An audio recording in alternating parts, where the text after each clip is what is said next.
Salam Bapak Ibu Saudaraku yang saya kasih di dalam nama Tuhan Yesus. Salam damai sejahtera.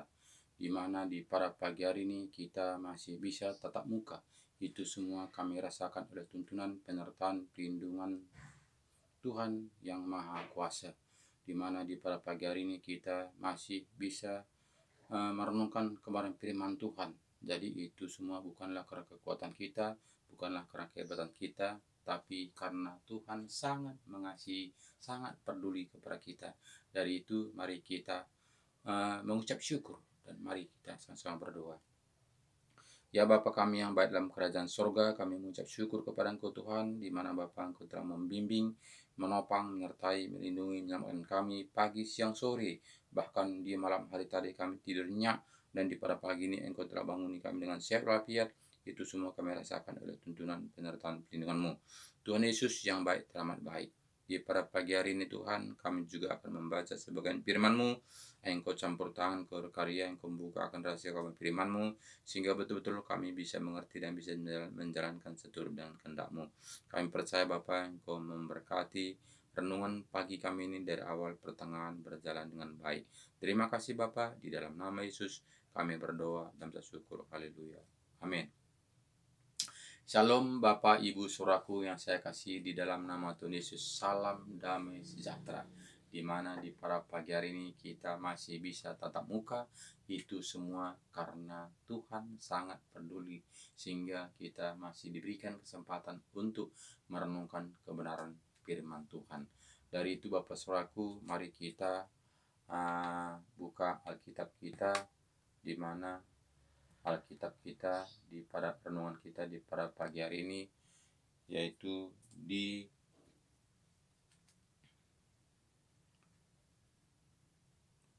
2 Petrus 2 ayat 14. 2 Petrus 2 ayat 14.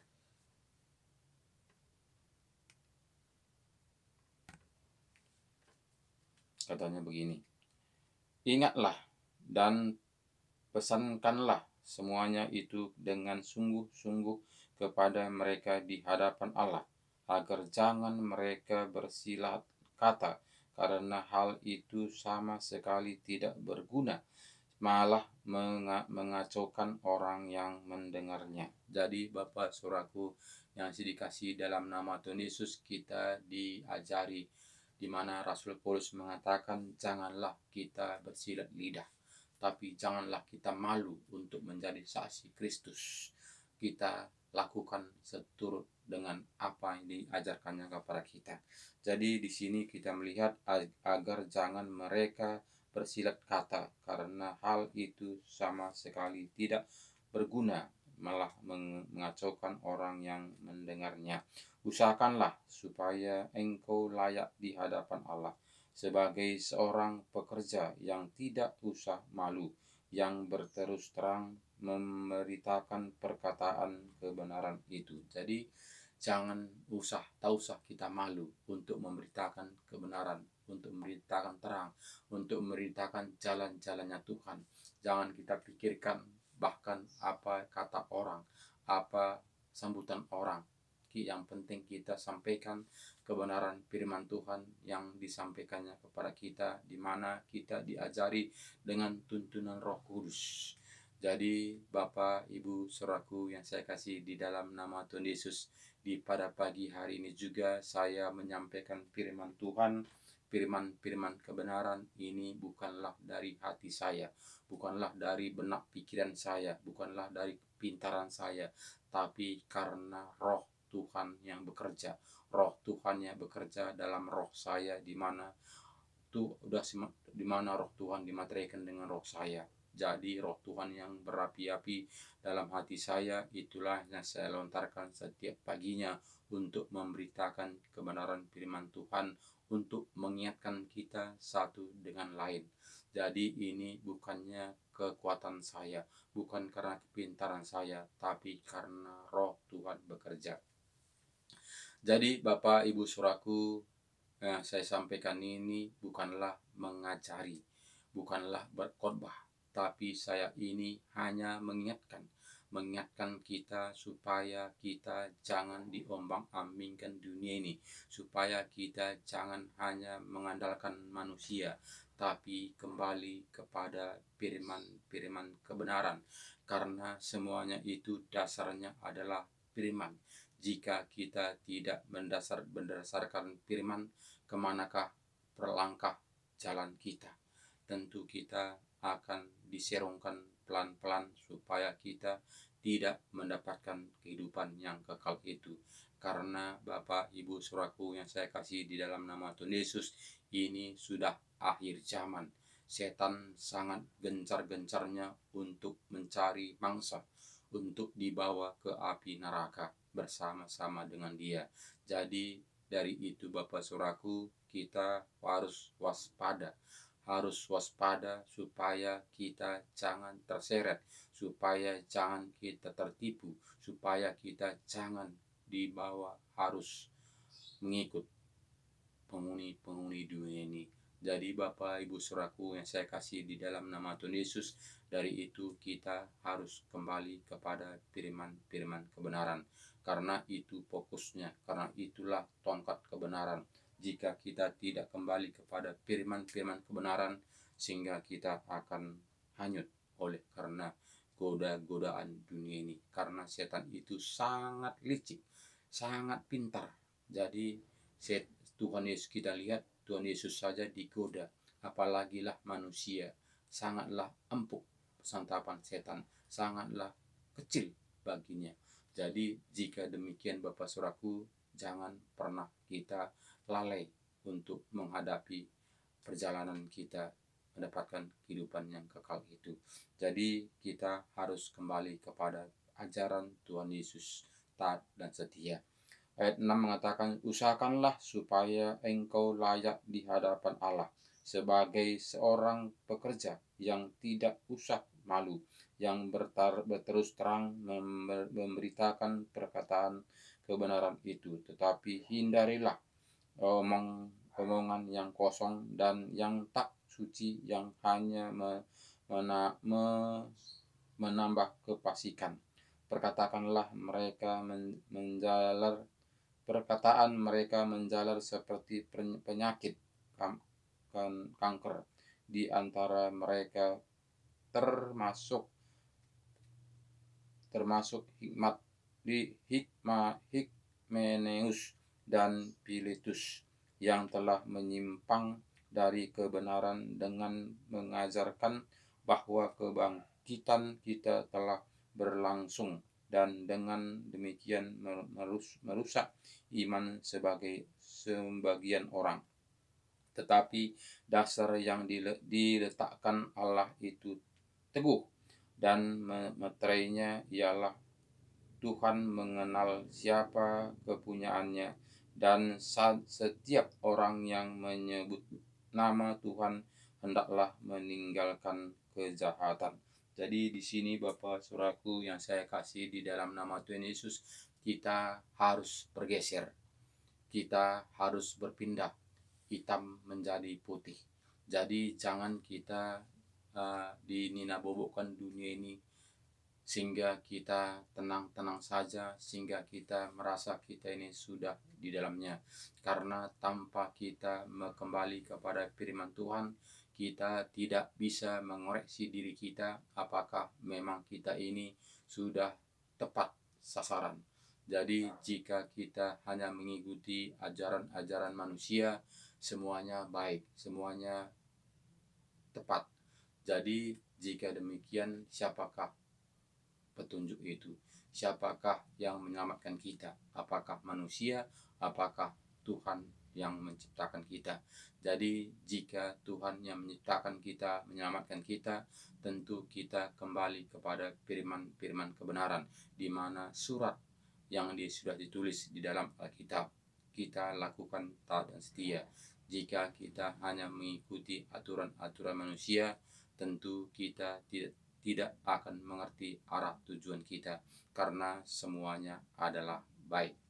Jadi Bapak Ibu Saudaraku, di sini diajarkan kita supaya jangan malu-malu untuk memberitakan kebenaran firman Tuhan. tetapi dasarnya diletakkan Allah itu teguh, dan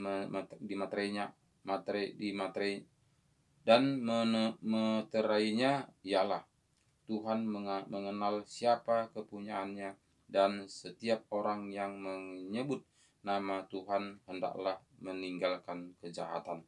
Dalam rumah yang besar bukan hanya terdapat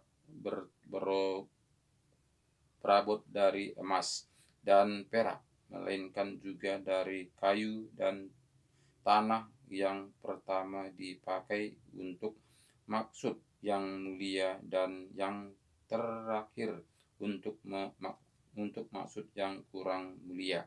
Jadi di sini kita diperumpamakan seperti membangun rumah. Jadi membangun rumah itu bukannya semuanya besi, bukan semuanya kayu, bukan semuanya batu. Jadi di sini kita harus mengerti di mana posisi kita. Apakah kita ini anak-anak Tuhan yang sejati? Apakah anak Tuhan hanya menjadi pengikut, hanya sebagai Kristen KTP? Jadi ini kita harus tahu. Jika kita hanya mengikut-ikutan saja, tentu banyak yang datang. Tapi kita melihat Tuhan Yesus mengatakan banyak yang datang, sedikit yang terpilih. Jadi jika kita yang terpilih harus melakukan seturut dengan kehendak Tuhan, tentu sedikit. Tidak seberapa manusia mau menyiksa diri untuk membela kebenaran. Jadi banyak manusia ingin yang bebas-bebas saja, yang tidak ada hambatan. Jadi dunia menawarkan sedemikian rupa, jika engkau mau menyembah aku, akan kuberikan kerajaan dunia ini. Itu iblis mengatakan kepada Tuhan Yesus. Jadi Tuhan Yesus saja digoda demikian, apalagi lah kita sangat empuk bagi santapan setan. Jadi Bapak Ibu Saudaraku, kita super hati-hati supaya jangan kita nyesal di belakang hari, di mana kita mengatakan anak-anak Tuhan, saya ini orang Kristen, pengikut Kristus. Jika kita memang betul-betul menjadi betul-betul menjadi orang Kristen, tentu artinya pengikut Kristus. Tentu kita menaati, melakukan taat dan setia firman kebenaran. Jadi tidak kita tambah-tambahi, tidak kurang-kurangi. Karena apa? Karena namanya juga orang taat setia. Jika orang taat dan setia, tidak lagi ada bantahan, tidak lagi ada omelan, tidak lagi ada komentar. Karena apa? Karena taat dan setia. Jadi Bapak Ibu Saudaraku, saat ini kita melihat, kita mengatakan kita ini orang Kristen, pengikut Kristus, tapi yang kita ikuti adalah ajaran-ajaran manusia. Jika demikian Bapak Saudaraku, apakah sudah benar kita itu orang Kristen? Jadi ini semuanya adalah jawabannya dari kita sendiri, bukan dari mana-mana.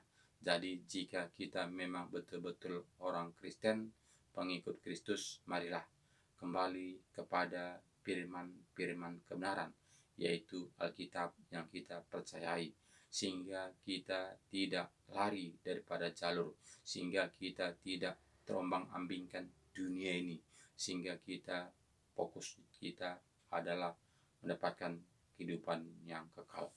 Jadi Bapak Saudaraku yang saya kasih, bagaimana kita melihat Rasul Paulus, penderitaan yang dialaminya selagi dia masih hidup. Kita melihat bagaimana penderitaan yang dialaminya. Jadi itu karena iman percayanya, dia taat dan setia, karena dia rindu ingin mendapatkan kehidupan yang kekal itu. Jadi ayat 20 mengatakan kepada kita, dalam rumah yang besar bukan hanya terdapat perabot dari emas dan perak, melainkan juga dari kayu dan tanah yang pertama dipakai untuk maksud yang mulia, dan yang terakhir untuk maksud yang kurang mulia. Jika seorang menyucikan dirinya dari hal-hal yang jahat, ia akan menjadi perabot rumah untuk maksud yang mulia. ia dikuduskannya, ia dikuduskan, dipandang layak untuk dipakai tuannya dan disediakan untuk setiap pekerjaan yang mulia. Sebab itu jauhilah nafsu orang muda, kejarlah keadilan, kesetiaan, kasih dan damai bersama-sama dengan mereka yang berseru kepada Tuhan dengan hati yang murni. Jadi di sini kita disuruh sebab itu jauhilah nafsu orang muda, kejarlah keadilan, kesetiaan, kasih dan damai bersama-sama dengan mereka yang berseru kepada Tuhan dengan hati yang murni. Jadi kita diajari supaya kita ini damai sejahtera, supaya kita ini sabar mengerjakan pekerjaan Tuhan. Jadi Bapak Ibu Saudaraku, semuanya itu tidaklah gampang. Tidaklah gampang seperti ajaran-ajaran manusia. Percaya saja, yang penting kamu beribadah, yang penting kamu Kristen. Jadi ini hanya kata manusia, bukan kata Alkitab, bukan kata firman-firman kebenaran. Jika kita kembali kepada firman-firman kebenaran, tentu kita kerjakan selagi kita diberi kesempatan. Jangan malu-malu. Itu kata firman Tuhan mengatakan kepada kita tadi. Rasul Paulus mengajari, hindarilah soal-soal yang dicari-cari yang bodoh dan tidak layak. Engkau tahu bahwa soal-soal itu menimbulkan pertengkaran, sedangkan seorang hamba Tuhan tidak boleh bertengkar, tetapi harus ramah terhadap semua orang. Ia harus cakap, mengajar sabar, dan dengan lemah lembut dapat menuntun orang yang suka melawan, sebab mungkin Tuhan memberikan kesempatan kepada mereka untuk bertobat dan memimpin mereka sehingga mereka mengenal kebenaran, dan dengan demikian mereka menjadi sadar kembali karena terlepas dari jerat iblis yang telah mengikat mereka pada kehendaknya. Jadi sini Bapak Saudaraku, kita harus sabar, lemah lembut, penuh dengan kasih sayang, penuh dengan perhatian untuk menjadi terang, menjadi contoh, menjadi berkat untuk menjalankan kebenaran firman Tuhan. Jadi Bapak Ibu Saudaraku yang saya kasih di dalam nama Tuhan Yesus, apakah kita bisa sesuai dengan apa diajarkan Tuhan Yesus? Tentu tidak. Jika kita mengandalkan kedagingan kita, tentu kita tidak sanggup. Jika kita mengandalkan kekuatan kita, mengandalkan logika kita, mengandalkan pikiran kita, kita tidak akan mampu. Tapi bagaimana supaya kita mampu? Tentu kita kembali kepada firman-firman kebenaran. Undang Roh Kudus masuk dalam hati kita sehingga Roh Tuhan akan bekerja. Karena jelas kita melihat di mana di Yohanes 14 ayat 15, kita melihat di sini firman Tuhan mengatakan, Yesus sendiri yang berkata, jikalau kamu mengasihi aku, kamu akan menuruti segala perintahku. Bagaimana boro-boro kita melakukan perintah Tuhan,